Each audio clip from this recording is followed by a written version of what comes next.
കൊല്ലം പുതിയകാവ് ഭഗവതി ക്ഷേത്രത്തിൽ പൊങ്കാല മഹോത്സവത്തിന് തുടക്കമായി. ഉത്സവത്തിന്റെ ഭാഗമായി ക്ഷേത്രത്തിൽ ദ്വാദശാഹ വ്രതാരംഭത്തിനുള്ള കാപ്പുകെട്ട് നടന്നു. മാർച്ച് 14-നാണ് പ്രസിദ്ധമായ പുതിയകാവ് പൊങ്കാല നടക്കുക.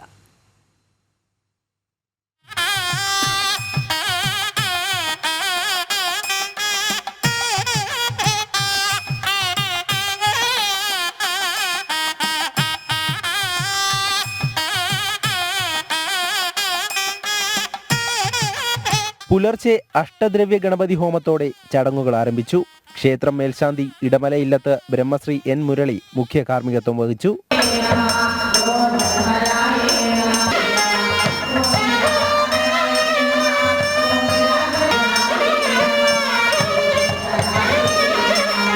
ഉത്സവത്തിന്റെ ഭാഗമായി ക്ഷേത്രത്തിൽ അഖണ്ഡനാമജപയജ്ഞവും നടന്നു. തുടർന്ന് ദേവീ ഭക്തർ ഒന്നാകെ തകിലിന്റെയും നാദസ്വരത്തിന്റെയും അകമ്പടിയോടെ കാപ്പുമായി ക്ഷേത്രം വലം വച്ചു. 8:30 ഭഗവതിക്ക് മുന്നിൽ ദ്വാദശാഹ വ്രതാരംഭത്തിനായുള്ള കാപ്പുകെട്ട് നടന്നു.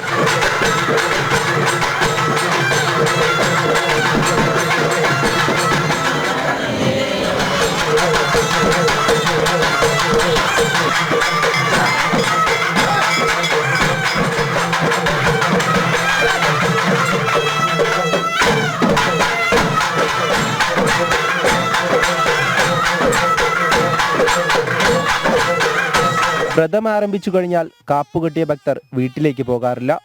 ഈ ദിനങ്ങളിൽ അവർ ക്ഷേത്രത്തിൽ തന്നെയുണ്ടാകും. കുംഭമാസത്തിലെ അവസാന വെള്ളിയാഴ്ച നടക്കുന്ന പൊങ്കാലയാണ് ഏറെ പ്രസിദ്ധം. ഭഗവതിക്ക് ഏറ്റവും പ്രിയപ്പെട്ട വഴിപാടാണിത്.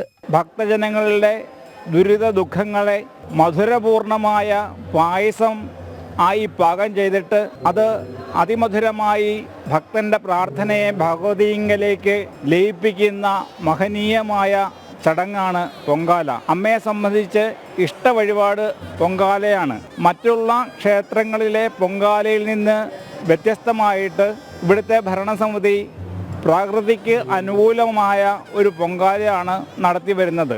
ആചാരപ്പെരുമയാൽ സമ്പന്നമായ ക്ഷേത്രത്തിൽ പ്രതിഷ്ഠ നടത്തിയത് സൈനികരായിരുന്നു എന്നതാണ് ചരിത്രം. കൊല്ലത്ത് പട്ടാള ക്യാമ്പിനോടനുബന്ധിച്ച് പട്ടാളത്തിൻ്റെ ഉദ്യോഗസ്ഥർ അവർ ബംഗാൾ റെജിമെൻറ്റ് കൊല്ലത്ത് ഹോൾട്ട് ചെയ്ത സമയത്ത് അവരുടെ കുലദേവതയായിട്ടുള്ള ആരാധനാ ദേവതയായിട്ടുള്ള ദേവിയെ ഇവിടെ പ്രതിഷ്ഠിച്ച് പൂജിച്ചു വരികയും പിൽക്കാലത്ത് പട്ടാള ക്യാമ്പും പട്ടാളക്കാരും ഒക്കെ പോയ സമയത്ത് അത് ക്രമേണ ഒരു കുടുംബക്കാരിൽ വന്നു ചേരുകയും ആ കുടുംബക്കാരിൽ നിന്നാണ് ഈ ട്രസ്റ്റ് ഇന്ന് ക്ഷേത്രം ഏറ്റെടുത്തിട്ടുള്ളത്. നിരവധി ക്ഷേമ പ്രവർത്തനങ്ങളാണ് ക്ഷേത്രത്തിന്റെ ഭാഗമായി നടന്നു വരുന്നത്. ഒട്ടനവധി ക്ഷേമ പ്രവർത്തനങ്ങൾ നമ്മൾ നടപ്പിലാക്കിക്കൊണ്ടിരിക്കുകയാണ്. എല്ലാ മാസവും ഏതാണ്ട് 50ഓളം രോഗികൾക്ക് ചികിത്സാ ധനസഹായം നൽകുന്നുണ്ട്. അതുപോലെ തന്നെ എല്ലാ ദിവസവും കൊല്ലം ജില്ലാ ആശുപത്രിയിൽ അന്നദാനം നടത്തുന്നുണ്ട്. അതുപോലെ തന്നെ നിയമസഹായം വേണ്ടവർക്ക് അഭിഭാഷകരുമായിട്ട് ആലോചിച്ച് നിയമസഹായങ്ങൾ നൽകുന്നുണ്ട്. ഗീതാ ക്ലാസിൻ്റെ പ്രതിവാര ക്ലാസുകൾ ഇവിടെ സംഘടിപ്പിച്ചിട്ടുണ്ട്. അരയാൽ പൂജ, തുളസി പൂജ, ഗോമാതാ പൂജ തുടങ്ങിയ പൂജകളും ഉത്സവത്തിന്റെ ഭാഗമായി നടക്കും. അപ്പം ഇന്ന് ഏറെ വിശിഷ്ടമായ ദിവസം എന്ന് പറയുന്നത് 12 ദിവസം നീണ്ടു നിൽക്കുന്ന ദ്വാദശാഹ വ്രതമാണ് ഇന്ന് ആരംഭിക്കുന്നത്. ഒരു ദിവസം അരയാൽ പൂജ. എന്തിന് നമ്മൾ അരയാലിനെ പൂജിക്കണം, അതിൻ്റെ പ്രസക്തി എന്താണെന്ന് ജനങ്ങളെ ബോധ്യപ്പെടുത്തുന്നു. ഒരു ദിവസം തുളസി പൂജ. എന്തിനാണ് നമ്മൾ തുളസിയെ പൂജിക്കേണ്ടത്, തുളസിയുടെ പവിത്രത എന്താണ്, അത് ജനങ്ങളെ ബോധ്യപ്പെടുത്തുവാൻ വേണ്ടി തുളസി പൂജയുണ്ട്. അതുപോലെ ഒരു ദിവസം ഗോമാതാ പൂജ. ഗോമാതാവിനെ നമ്മൾ എന്തിനു പൂജിക്കണം, എന്തർത്ഥത്തിലാണ് നാം ഗോവിനെ മാതാവായി കാണുന്നത്, അത് ജനങ്ങളെ ബോധ്യപ്പെടുത്തുവാൻ ഗോമാതാ പൂജ. പ്രസിദ്ധമായ പൊങ്കാല ദിനത്തിൽ ഭക്തജനസാഗരം പുതിയകാവിലേക്ക് ഒഴുകിയെത്തും.